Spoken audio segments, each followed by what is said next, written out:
باللہ من الشیطان الرجیم بسم اللہ الرحمن الرحیم وَأَذِّن فِي النَّاسِ بِالْحَجِّ يَأْتُوكَ رِجَالًا وَعَلَى كُلِّ ضَامِرٍ يَأْتِينَ مِن كُلِّ فَجٍّ عَمِيقٍ صدق اللہ العظیم. رب اشرح لی صدری ویسر لی امری واحلل عقدۃ من لسانی یفقہوا قولی ربی زدنی علما. السلام علیکم ورحمۃ اللہ وبرکاتہ. اور تم لوگوں میں حج کا بلند آواز سے اعلان کرو، وہ تمہارے پاس پیدل اور تمام دبلے اونٹوں پر سوار ہو کر حاضر ہو جائیں گے جو دور دراز کے راستوں سے آتے ہیں. پھر ایک جگہ اللہ تعالیٰ سورۃ البقرہ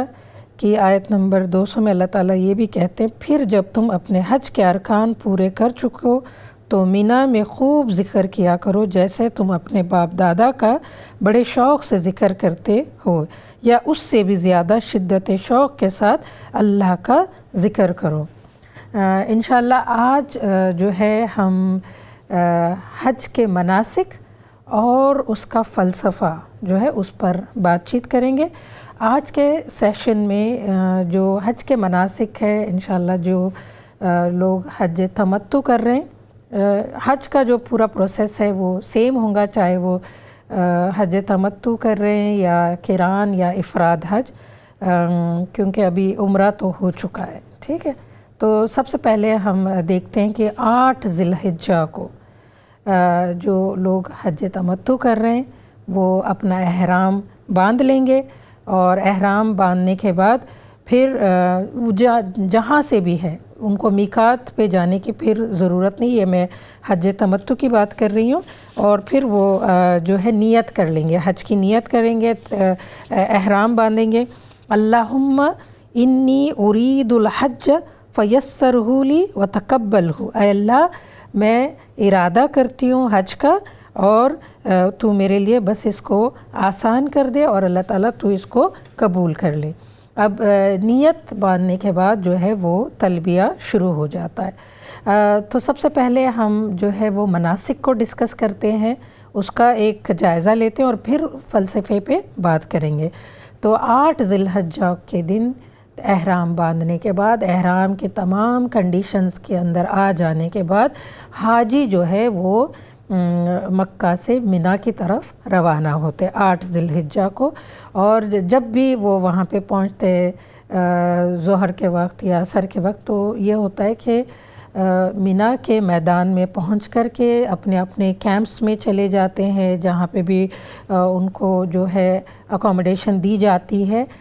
اور 8 ذی الحجہ کو حجاج جو ہے، جو حاجی ہے، وہ صرف 5 وقت کی جو نمازیں ہیں اس کو ادا کرتے ہیں. اس کے علاوہ کوئی ایسا اسپیسیفک کوئی عبادت بتائی نہیں گئی، کوئی خاص عبادت جو وہاں پہ کی جاتی ہے. تو بہتر یہ ہے کہ اس وقت قرآن پاک کی تلاوت کرنا، اللہ تعالیٰ سے دعائیں کرنا، تسبیحات کرنا، یا لوگوں کو جمع کر کے قرآن کے سرکلز جو ہے اس کو ارینج کیا جا سکتا ہے، بجائے اس کے کہ ہم یہاں وہاں کی باتیں کرنے میں لگ جائے. اس کے بعد 9 ذی الحجہ کو جو مین کام ہوتا ہے وہ یہ ہے کہ فجر کی نماز جو ہے وہ مینا میں پڑھی جائیں گی، اور فجر کے بعد جو ہے عرفات کے میدان کی طرف روانگی ہوتی ہے. عرفات کے میدان میں کوئی اس طرح سے کیمپس اور وہ نہیں ہوتے، بلکہ عرفات کے میدان میں پہنچنے کے بعد وہاں پہ بھی کوئی مخصوص ٹائپ کی عبادت نہیں ہے، بلکہ ظہر اور عصر کی نماز جو ہے وہ اس کو کمبائن کر کے پڑھنا ہوگا. اور عرفات کے میدان میں زیادہ تر آپ یہ دیکھیں گے کہ حاجی جو ہے وہ عصر کی نماز کے بعد اپنے اپنے جو کیمپس ہے اس میں سے باہر آتے ہیں، اور وہ بس اللہ تعالیٰ سے دعائیں کرتے رہتے یہاں تک کہ سورج غروب ہونا شروع ہو جاتا ہے. لیکن مغرب کی نماز جو ہے وہ عرفات کے میدان میں نہیں پڑھیں گے. وہاں پہ جو مسجد نمرہ ہے وہاں پہ ظہر کے بعد جو ہے وہ خطبہ بھی ہوں گا، تو خطبہ بھی اگر آپ سن سکتے ہیں تو سن لیجئے گا، اکثر جو ہے وہ عربی میں ہوتا ہے۔ اس کے بعد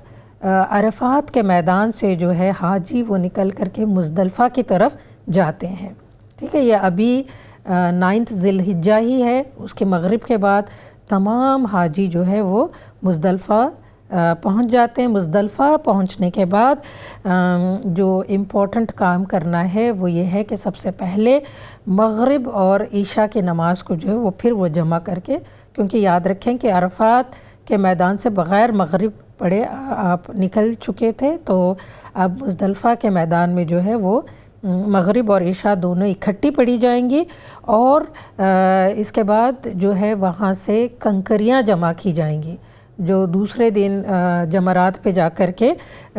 کنکریاں مارنی ہے، رمی کرنی ہے، تو اس کے لیے کنکریاں کہا جاتا ہے کہ 70 کنکریاں اگر جمع کر لیں تو بہتر ہے، کیونکہ پہلے دن آپ نے 7 مارنی ہے اور دوسرے دن، تیسرے دن، اور اگر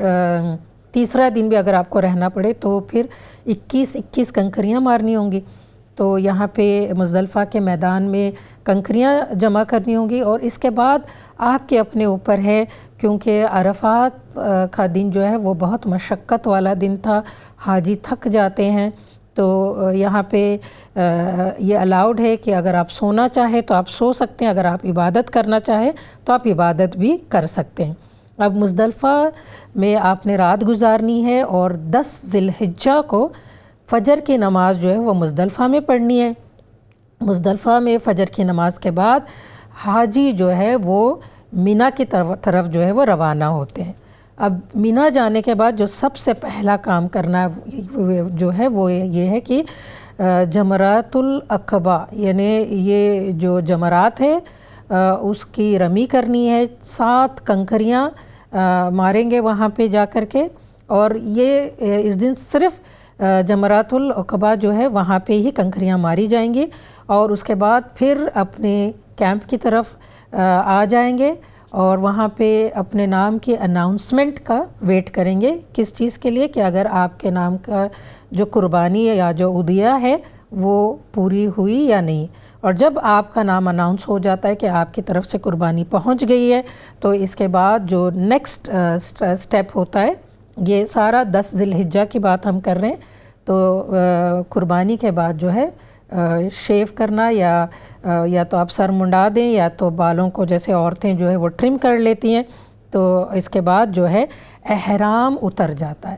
احرام اتر جائیں گا، لیکن احرام کی باقی ساری شرطیں جو ہے وہ بھی اتر جائیں گی، اس کی کنڈیشنز بھی اتر جاتی ہے، لیکن جو میاں بیوی کا جو تعلق ہے وہ ابھی ریزیوم نہیں کیا جا سکتا۔ اس کے بعد 10 ذی الحجہ کو طواف الافادہ یا حج کی جو صحیح ہے، اس کے لیے اکثر حاجی جا سکتے ہیں۔ اگر آپ نے اس کے لیے لیکن گنجائش ہے کہ 12 ذی الحجہ سے پہلے طواف افادہ اور حج کی جو صحیح ہے وہ اس کو کرنے کے لیے اتنا ٹائم پیریڈ ہے۔ اٹ از ناٹ امپورٹنٹ کہ آپ اسی دن جائیں، لیکن اکثر لوگ جو ہے وہ چلے جاتے ہیں کہ طواف افادہ اور حج کی جو صحیح ہے وہ بھی حج کے لازمی جز میں سے جو ہے وہ آتے ہیں۔ تو پھر طواف افادہ میں یہی ہوگا کہ آپ نے مکہ جانا ہے، پھر وہاں پہ طواف کرنا ہے کعبۃ اللہ کا 7 دفعہ، اور پھر اس کے بعد میں 2 رکعت مقام ابراہیم پہ جو ہے وہ نماز پڑھیں گے، زمزم کا پانی پئیں گے، دعائیں کریں گے، اور پھر جو ہے وہ حج کی صحیح کریں گے، پھر 7 دفعہ صفا سے مروہ، مروہ سے صفا، اس طرح سے جو ہے وہ صحیح ہو جائیں گی۔ اس کے بعد جو ہے آپ نے مکہ میں ہی نہیں رکنا ہے، بلکہ آپ کا جو سٹے ہے اس تمام دوران، یعنی 8 ذی الحجہ سے لے کر کے 12 یا 13 ذی الحجہ تک آپ نے مینا میں جو ہے آپ کا سٹے ہوگا، آپ کا قیام جو ہے وہ مینا میں ہے، تو آپ پھر پلٹ کر کے مینا میں آ جائیں گے۔ 11 ذی الحجہ کو جو آپ نے کام کرنا ہے وہ یہ ہے کہ اگر آپ طواف اور صحیح ابھی تک آپ کا نہیں ہوا ہے تو آپ نے جا کر 11 ذی الحجہ کو آپ طواف اور سعی کر لیں، اور اس کے بعد آنے کے بعد زوال سے لے کر کے رات تک جو ہے آپ کے پاس ٹائم ہے کہ تینوں جمرات پر، جمرات العقبہ، اولیٰ اور وسطیٰ، تینوں پر جا کر کے جو ہے 21 کنکریاں جو ہے وہ مارنی ہے. ٹھیک ہے، تو یہ 11 ذی الحجہ جو ہے اس دن کے کرنے کے کام ہے. پھر 12 ذی الحجہ، 12 ذی الحجہ کو پھر اگر آپ نے ابھی تک طواف افادہ اور حج کی سعی نہیں کی ہے تو اب بھی کیا جا سکتا ہے. اور پھر جو ہے یعنی یہ تیسرا دن ہوگا کنکریاں مارنے والا. تو یہاں پہ سیکنڈ ڈے جو ہے وہ پھر کنکریاں جو ہے وہ ماری جائیں گی، اور تینوں جمرات پر، جمرات العقبہ، اولیٰ اور وسطیٰ، تینوں پر جو ہے وہ کنکریاں ماری جائیں گی. اور اس کے بعد جو ہے اگر آپ چاہیں تو اگر مغرب سے پہلے یہ ساری چیزیں ہو جاتی ہے تو مغرب کے بعد آپ جو ہے وہ مکہ پہنچ سکتے ہیں. اگر مغرب کے بعد بھی آپ مینا نہیں چھوڑیں تو پھر آپ نے 13 ذی الحجہ کو بھی مینا میں رہنا ہے، اور پھر اس دن آپ اپنی کنکریاں جو مارنی ہے وہ مار کر کے پھر آپ مکہ کی طرف لوٹ سکتے ہیں، اور احرام کی ساری پابندیاں جو ہے وہ اٹھ جائیں گی. مکہ چھوڑنے سے پہلے یہ تو آپ کا حج جو ہے وہ مکمل ہو گیا، اور مکہ چھوڑنے سے پہلے اپنے ڈیسٹینیشنز کو لوٹنے سے پہلے آپ نے ضرور طواف الوداع یعنی جو فیئرویل طواف ہے اس کو بھی آپ نے ضرور کرنا ہے. اب اس کے بعد یہ تو رہا مناسک حج. ہم اس کے جو پیچھے جو روح ہے، اس کی جو اسپرٹ ہے، اس کا جو فلسفہ ہے، اس پر ہم غور کرتے ہیں. اگر آپ نے غور کیا ہوگا کہ کوئی اسپیسیفک ایسی عبادات نہیں بتائی گئی تھی کہ آپ نے یہ دعا یہاں پہ پڑھنی ہے یا آپ نے یہ نفل نماز یہاں پہ پڑھنا ہے، بلکہ پورے جو ایک پریکٹس وہاں پہ اگر آپ دیکھیں گے تو ایک فوجی کی طرح، ایک سپاہی کی طرح ایک ڈیسٹینیشن سے دوسری ڈیسٹینیشن، آپ سمجھیں کہ ڈیسٹینیشن ہے ہی نہیں وہاں پہ کوئی، آپ نے بس ایک پوائنٹ سے دوسری پوائنٹ، دوسرے پوائنٹ سے تیسری پوائنٹ، بس آپ نے جاتے رہنا ہے، اور اللہ تعالیٰ نے جو احکام بتائے بس وہی کرتے رہنا ہے. تو مینا جو ہے، مینا حاجیوں کے لیے جو ہے وہ ایک ٹیمپرری اسٹے کی جگہ ہے. ٹھیک ہے، اور مینا جو ہے آپ اس کو اس طرح سے سمجھے کہ ایک محبت والا مقام ہے. ابراہیم علیہ السلام جب اپنے بیٹے اسماعیل علیہ السلام کو وہاں پہ ذبیحہ کرنے کے لیے لے گئے تھے، اللہ تعالیٰ نے ان سے جو وعدہ، جو قربانی مانگی تھی، اس قربانی کو پورا کرنے وہ گئے تھے. تو وہاں پہ جو حجاج ہے ان کو ان چیزوں کو یاد کرنے کی ضرورت ہے. تو اسی لیے، اور یہ جو ایک سپاہی والی جو ایک مشن ہے یا ایک ٹریننگ ہے یا ایک جرنی ہے، یہ مینا سے شروع ہوتا ہے. اور اس کے بعد ہم دیکھتے ہیں کہ عرفات کا میدان. عرفات کا کیا مطلب ہے؟ عرفات یعنی تعارف، یعنی پہچاننا، ریکگنائز کرنا. جیسے کہ ہمیں پتہ چلتا ہے ہمارے اسلامک ٹریڈیشن سے بھی کہ حضرت آدم علیہ السلام نے اپنی وائف کو، حضرت حوا کو، جب وہ جنت سے اتارے گئے تھے تو ان کی ملاقات وہیں پہ ہوئی تھی عرفات کے میدان میں. اور یہی جو ہے میدان حشر بھی ہے. اللہ تعالیٰ نے ہم سب کو دنیا میں بھیجنے سے پہلے ہم سب سے ایک عہد لیا تھا، عہد الصق. یہ بھی جو ہے عرفات کے میدان میں ہی یہ عہد لیا گیا تھا، اور پھر اس کے بعد اللہ تعالیٰ نے ہم سب کو ایک بھلاوے میں، یعنی ہمارے سب کانشیس میں یہ بات کو رکھ دی. تو عرفات کا مطلب ہے پہچاننا. پہچان، ہم کیا پہچانتے ہیں وہاں پہ جا کر؟ ہم اپنے آپ کو پہچانتے ہیں کہ ہم کون ہیں.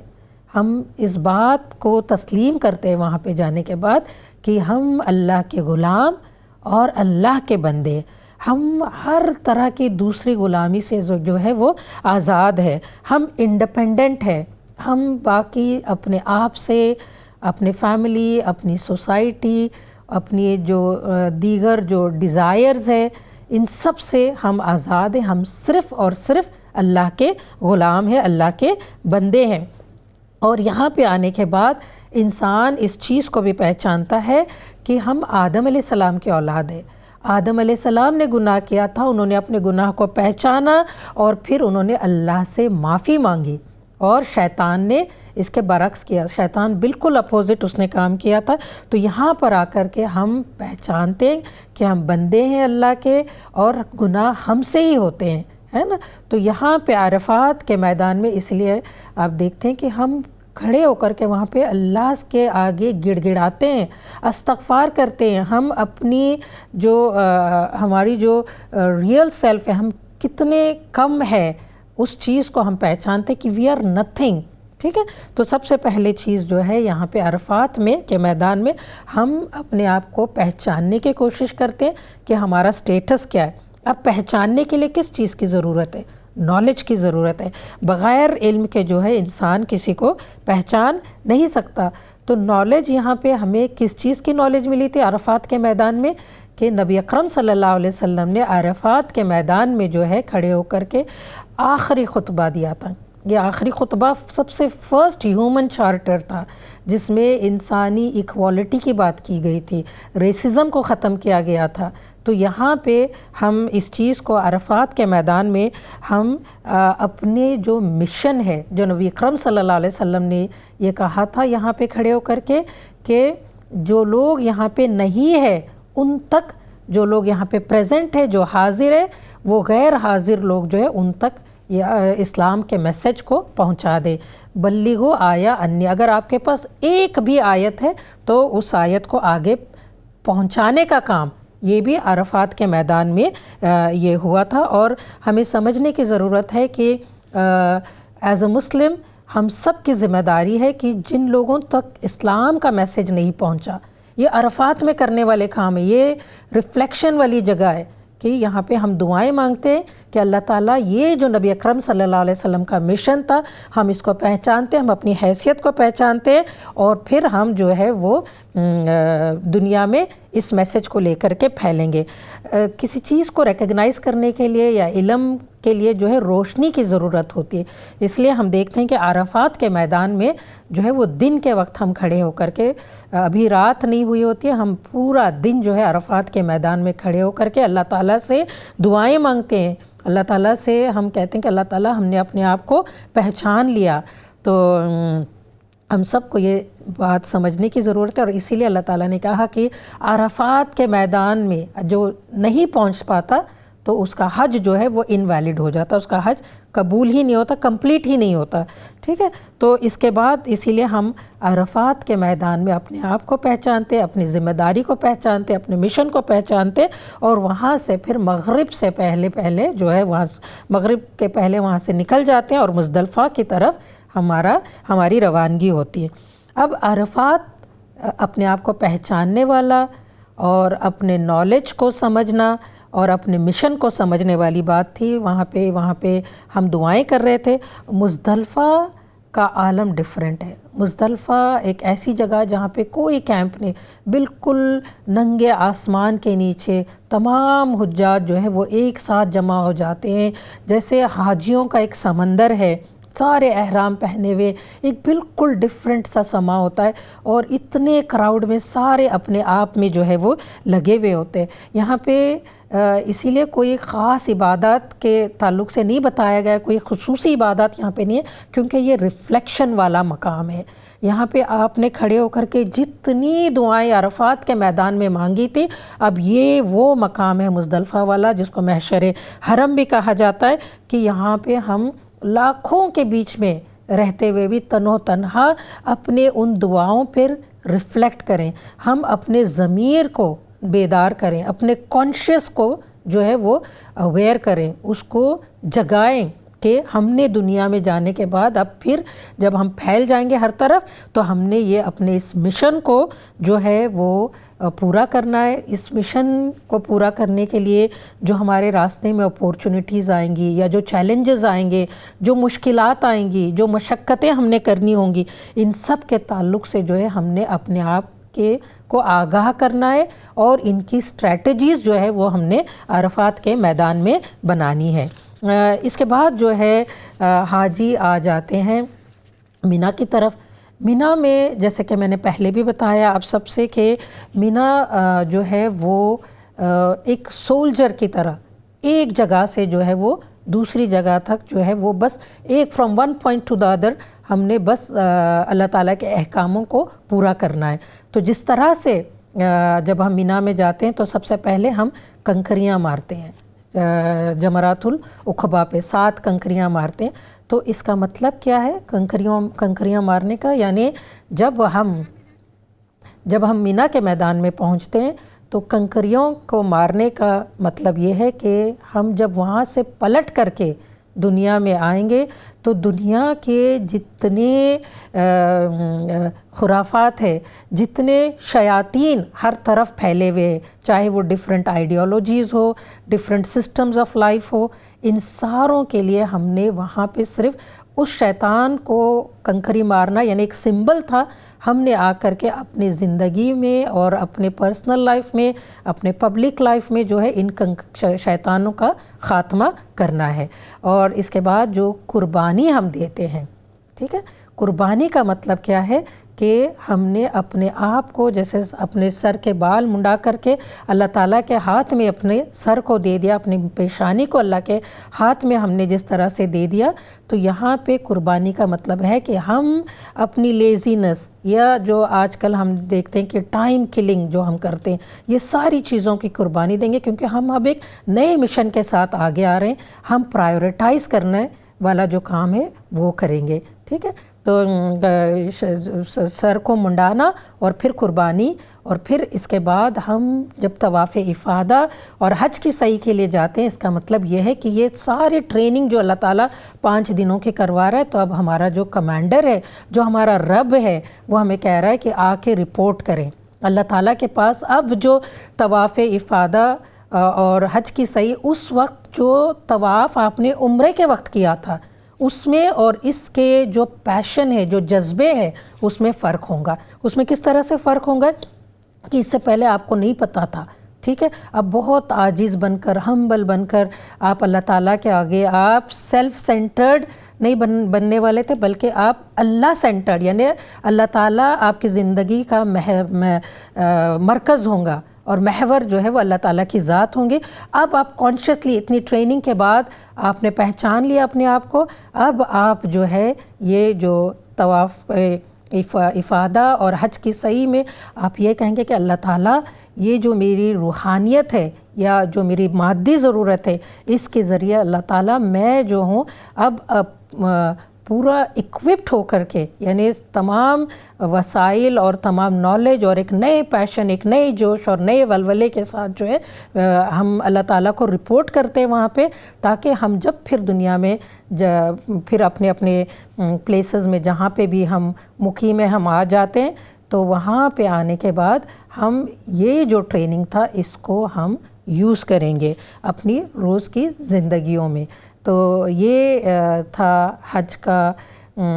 کے جو مناسک اور اس کا جو فلسفہ. اللہ تعالیٰ سے ہم دعا کرتے ہیں کہ اللہ تعالیٰ جن لوگوں کو بھی آپ حج کی اپنے گھر کی زیارت کے لیے آپ بلا رہے ہیں، تو اللہ تعالیٰ ان سب کو توفیق دے کہ وہ صرف مناسک کو پورا کرنے والے نہ بنے، بلکہ اس کے فلسفہ، اس کے روح کو سمجھ کر کے پھر سے اپنے مقام پر پلٹنے والے بنے. وآخر الدعوانا ان الحمد للہ رب العالمین.